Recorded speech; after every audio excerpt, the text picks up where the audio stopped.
Moving on to everything that is new to stream this week. And this week, we are breaking everything down by platform. So first up, we have Netflix. Coming to Netflix on June 25th, we have Eurovision Song Contest, The Story of Fire Saga, which is, of course, Will Ferrell's newest comedy, and he plays an Icelandic singer along with Rachel McAdams, who would like to win Eurovision Song Contest. Ash, I really liked it. What'd you think? I loved this movie and I was so surprised. Look, if you're a Will Ferrell fan and you're going in thinking about old school Step Brothers, it's not quite that. I would actually compare it more to Pitch Perfect and Mamma Mia with like a dash of comedy, because it's about the Eurovision Song Contest. Who is the most famous Eurovision Song Contest winner of all time? Probably ABBA. They won in 1974. It like launched ABBA as a band. There's a lot of ABBA in this movie, and Pierce Brosnan is in it as well. It's great. I mean, Rachel McAdams is a comedic genius. I think we knew that after game night. She's so good in this movie. Kind of the Icelandic accents threw me off for like 10 minutes or so. That's not true. And then I kind of just like went with it after that. I really enjoyed it. And the songs are so good. The songs were so catchy. That was my favorite part. Also, shout out to Demi Lovato, who I had no idea was part of this movie. And she had a really short but memorable role. Yeah, she did. Yeah. And for our American friends, if you're not that familiar with the Eurovision Song Contest, because I really wasn't, to be honest, it is a really, really, really famous, it's the most watched thing that's not a sporting event in Europe, where they do a song competition where everybody sings an original song from each country, and then there's a winner, and it's like an awesome thing. I kind of went down a YouTube wormhole last night after I watched this, but it's like a movie about that. So if you do like the Eurovision Song Contest, there are cameos galore in this movie. My favorite cameo, of course, is after I watched this movie, the first thing I Googled was, is that Rachel McAdams singing? Spoiler alert, it's not, but it is Swedish singer Molly Sandén, who actually competed in the Eurovision Song Contest, the junior edition, and she won it. That's awesome. You know who else won the Eurovision Song Contest? Celine Dion. So basically, Ash and I are saying, stream this movie. You won't regret it. Dan Stevens sings Waterloo in it. You will not regret it, I promise. Moving on to video on demand, aka the movies that didn't quite make it to theaters due to the pandemic, but now you can rent them. First up, we have My Spy. Now, this PG-13 movie follows Dave Bautista, who is a CIA operative who gets demoted, and then he's kind of at the mercy of this 9-year-old who he has to train so that he doesn't get exposed. 9-year-old Chloe Coleman. Very cute duo. I can smell a lie. You mean like this? DJ, I admire all of your tattoos. Stop. Also coming on June 26th, Irresistible. Now, this is the movie written and directed by Jon Stewart. So it is a political dramedy starring Steve Carell and Rose Byrne. Now, I gotta say, when I saw these two as co-stars, my initial thought was this is going to be like the most hilarious movie I've ever seen. It's a little more of like a smart political kind of thing. Okay. And I would say the only thing that this movie is lacking is that they don't have enough together. Like, I wanted to see them kind of go at it a little more, because they play these like two dueling campaign advisors in this small town in Wisconsin.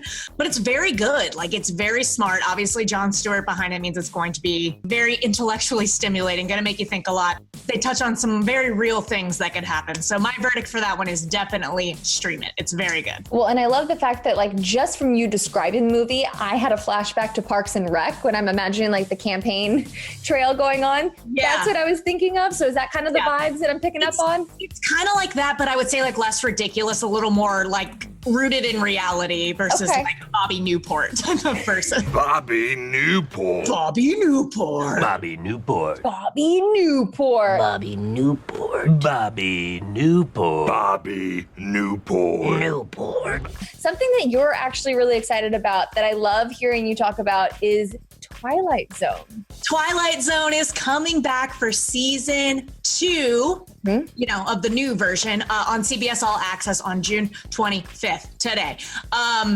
I loved the first season of this kind of reboot from the original Rod Serling series. Also, if you're interested in diving back into that, that's also available on CBS All Access. But this is by, you know, it's the Jordan Peele hosted and produced series. He's actually written an episode in the new season. And the best thing about the show is that it's just chock full of guest stars, right? Coming up this season, we have Joel McHale, Damon Wayans Jr., Topher Grace, Journey Smollett-Bell, Marita Bachran, Tony Hale, Ethan Embry, Billy Porter, Christopher Maloney, Gillian Jacobs, and many more. That was like I wrote a song, I guess. I liked it. Yeah. So I'm excited about this. I mean, I think the only criticisms that I've had of this kind of reboot is that the best thing about the original series is that they were 30-minute long episodes. These have been longer. So we'll see what the second season has in store for us, but I'm streaming. Very excited. I want to talk to you about everything that's coming to HBO Max this weekend. Season 2 of Doom Patrol. Now, season 1, of course, premiered on DC Universe, which was the streaming app just for DC fans.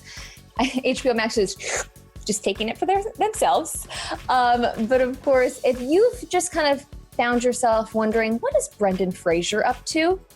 He is in Doom Patrol. I love Brendan Fraser. I know you do, Ash. I know you do. But in case you don't know anything about Doom Patrol, this is, of course, like a beloved group of DC comic heroes. But everybody that's a part of this group has suffered a horrific accident that gave them superhuman abilities, but it's left them kind of disfigured or severely scarred. And it's just kind of like the group of misfits coming together.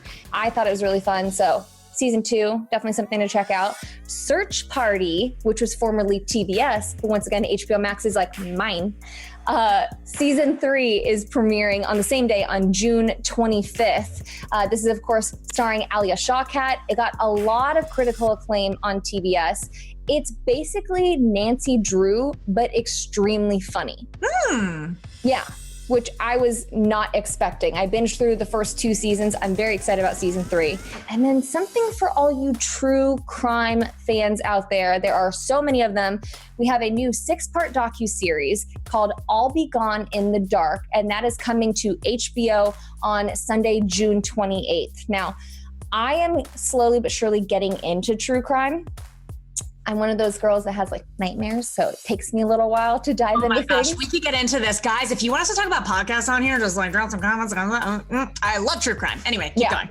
So this is, of course, based off of the book of the same name that explores writer Michelle McNamara's investigation of the dark world and a violent predator that she dubbed the Golden State Killer. This, of course, spawned a podcast, and now this is the docuseries that is on that, you know.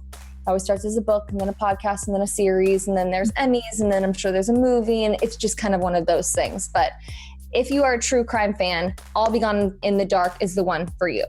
And this is obviously, Michelle McNamara was Patton Oswalt's late wife, and this was like her life's work that kind of went unfinished when she passed away. And I know Patton kind of helped her finish this. So having this become a series at this point is like a posthumous legacy that I think is so kind of beautiful.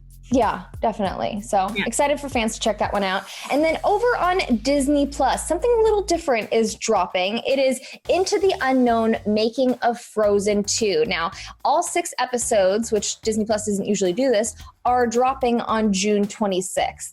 So parents out there, if you have been watching Frozen 2 on repeat this entire quarantine in order to make your kiddos happy, I've got some good news and bad news for you. If your kids are a little bit older, this behind the scenes documentary of how they made Frozen 2 is extremely interesting.